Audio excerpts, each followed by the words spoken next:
Live TV, सच सबसे आगे। नमस्कार, मैं हूं रंजीत झा और आप देख रहे हैं द लाइव टीवी। इजराइल और गाजा की जंग अब लाल सागर तक पहुंच गई है और इस तेजी से पहुंची है कि अमेरिका भी बौखलाया। अमेरिका ने एक साजिश रची यमन पर अटैक करने की, और जो समुद्र के रास्ते हैं, जो लाल सागर का इलाका है जिस पर यमन के हूथियों का पूरा दबदबा है, कब्जा है, वहां से एक परिंदा भी इनकी इजाजत के बिना पर नहीं मार सकता।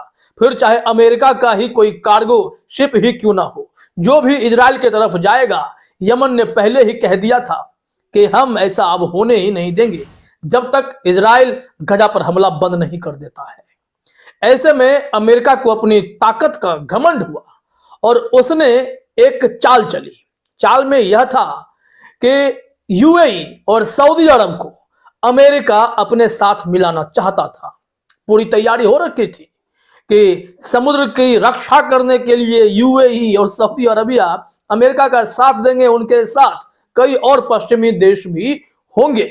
लेकिन इधर से यूएई और सऊदी जैसे ताकतवर देश का साथ अमेरिका को चाहिए था। लेकिन ऐन वक्त पर अब जोरदार झटका मिला है अमेरिका को। यूएई और सऊदी अरबिया ने यू टर्न ले लिया है यमन पर। वो यमन के मामले में दखल नहीं देंगे, अमेरिका का साथ भी नहीं देंगे। इससे पहले तो खबर यह भी आई थी कि इजराइल के साथ जो यमन को सबक सिखाने के लिए यूएई और सऊदी अरबिया ने हाथ मिलाया। यह भी रिपोर्ट हम आपको दिखाते हैं। लेकिन जो अमेरिका चालें चलना चाह रहा था वो सब एक झटके में फेल हो गया है।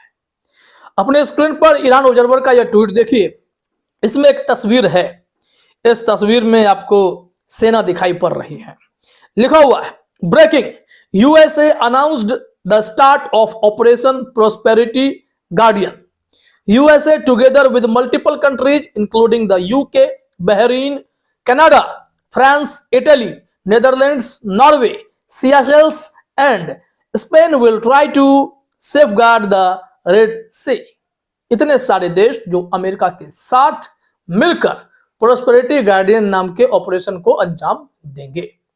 लेकिन यहां पर अंतिम लाइन देखिए, UAE and Saudi rejected US proposal to go against Yemen. US ने जो प्रस्ताव दिया कि आपको यमन के खिलाफ हमारे साथ आना होगा, हम जंग लड़ेंगे, लेकिन अब यूएई और सऊदी अरबिया ने जोरदार झटका दे दिया। अमेरिका झल्ला कर रह गया है, वो कुछ कर नहीं सकता, क्योंकि ये दोनों देश अभी हाल ही में अमेरिका को मिर्ची लगाए हुए थे।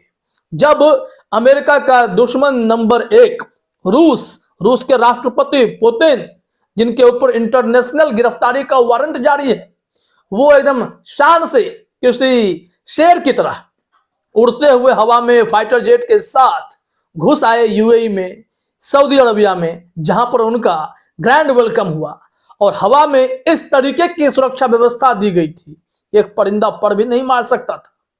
यूएई और सऊदी अरबिया में अमेरिका का गढ़ भी माना जाता है, क्योंकि वहां पर उनके जो मिलिट्री बेस कैंप हैं वो बहुत ताकतवर हैं।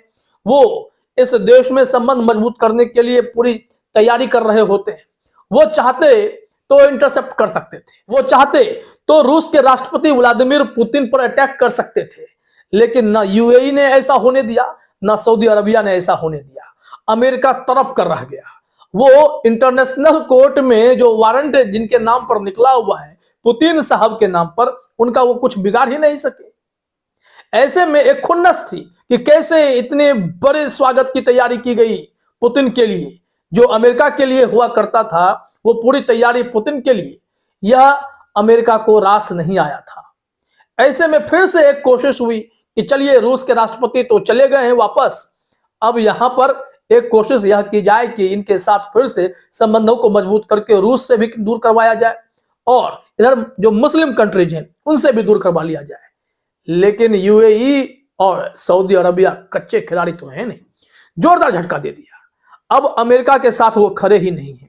जो मैं बात कर रहा था कि इजराइल जो है उसके साथ भी यूएई और सऊदी अरबिया के संबंध मजबूत हो रहे थे, इसको लेकर एक ट्वीट आई थी बीते दिनों, वो देखिए।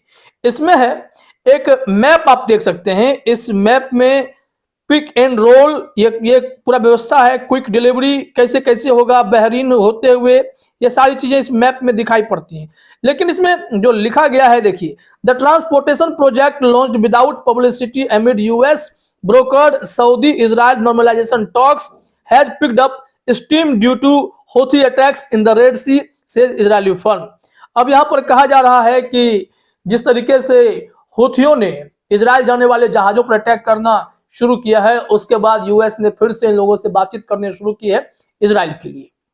यहां लिखा हुआ है, it is confirm now united Arab Emirates, Bahrain, Saudi Arabia and Jordan are helping Israel to circumvent the Yemeni blockade of the red सी।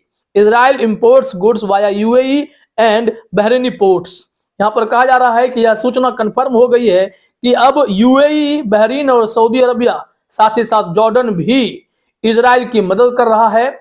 और वो यमनी ब्लॉकेड जो है रेड सी में, जहां से वो इजराइल की तरफ कोई कार्गो गुजर नहीं सकता, उसके विकल्प के तौर पर इन लोगों ने अपने एरिया के होकर इन्हें जाने की परमिशन दे दी है। इजराइल की मदद करने में ये लोग जुट गए हैं। ऐसे में अब जो खबर आई है कि ये सारी बातें बिगड़ चुकी हैं। इजराइल को जोरदार झटका लगा है, अमेरिका को बहुत बड़ा झटका लगा है। उन्हें लगा कि यूएई और सऊदी अरबिया तो उनके ही हैं, उनका साथ देंगे, लेकिन वो भूल गए थे कि हाल ही में रूस के प्रति अपना झुकाव दिखाकर इन लोगों ने अपने इरादे साफ कर दिए थे। अब देखिए, इस संबंध में आपको एक और ट्वीट दिखाते हैं जो ईरान ऑब्जर्वर का है। ये ईरानी विश्लेषक का क्या कहना है ऐसे कार्गो शिप को लेकर, रेड सी पर से जो गुजरने वाले जो कार्गो शिप हैं उस संबंध में क्या है। ईरानियन एनालिस्ट ईरान ऑब्जर्वर ने लिखा है, the much anticipated US naval coalition against Yemen was expected have Saudi Arabia, the United Arab Emirates and Egypt on board, but ended up with the mighty Seychelles and Bahrain as well as its usual Western clients.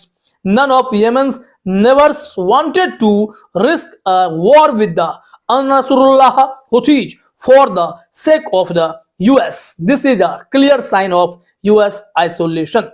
यहाँ कहा जा रहा है ईरानी विश्लेषक के द्वारा कि जो बहुत दिनों से इंतजार किया जा रहा था कि यूएस नेवी जो है एक कोएलिशन कर रही है कि यमन के खिलाफ सऊदी अरबिया और यूनाइटेड अरब, साथ ही साथ इजिप्ट का साथ लेकर इन लोगों को अपने पास मिलाकर ये एक बोर्ड पर आएंगे और यमन के खिलाफ जो है ये लोग मोर्चा खोलेंगे। लेकिन देखिए हुआ क्या है कि सियासेल्स और बहरीन जैसे देश भी, इन लोगों ने भी, और सऊदी अरबिया, यूएई ने भी यूएस को और इजराइल को झटका दे दिया। इन लोगों ने कहा कि हमें यमन जैसे पड़ोसी देश से पंगा नहीं लेना है, अंसरुल्लाह के खिलाफ हमें नहीं जाना है। एकदम क्लियर मैसेज दे दिया गया। इससे यूएस को बहुत गहरा सदमा लगा है, झटका लगा है, वो अकेला पड़ गया है। ऐसे में अमेरिका क्या अकेले इजराइल के लिए जंग लड़ेगा? यह तो उम्मीद के विपरीत ही बात होगी।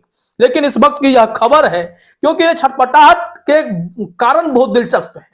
यह खबर इसलिए भी बहुत महत्वपूर्ण है कि इजराइल को बहुत बड़ा झटका लग रहा है, नुकसान तो भयंकर हो रहा है। यहां देखिए लिखा हुआ है, ईरान ऑब्जर्वर ने ही ट्वीट किया, the Israeli financial newspaper Globes reported that Israeli shipping companies have lost around 23% of their market value, representing a loss of billions of dollars. The Houthis have dropped a mini nuclear bomb on the Israeli economy. यहाँ कहा जा रहा है कि Israel के financial newspaper globes ने यह report किया है कि इजराइल की जो शिपिंग कंपनियां हैं उसे 23% अपने मार्केट वैल्यू का घाटा लग गया है। ये नुकसान झेल गए हैं, मतलब बिलियंस ऑफ डॉलर्स का नुकसान इन्हें हो गया है।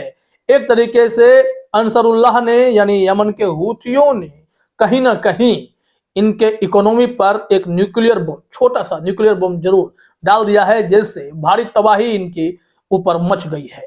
यानी कि आप गजा और इजराइल के जो जंग देख रहे थे, उस जंग में ये बहुत ही स्ट्रेटेजिक जंग है जो समुद्र के रास्ते पहुंच गई है।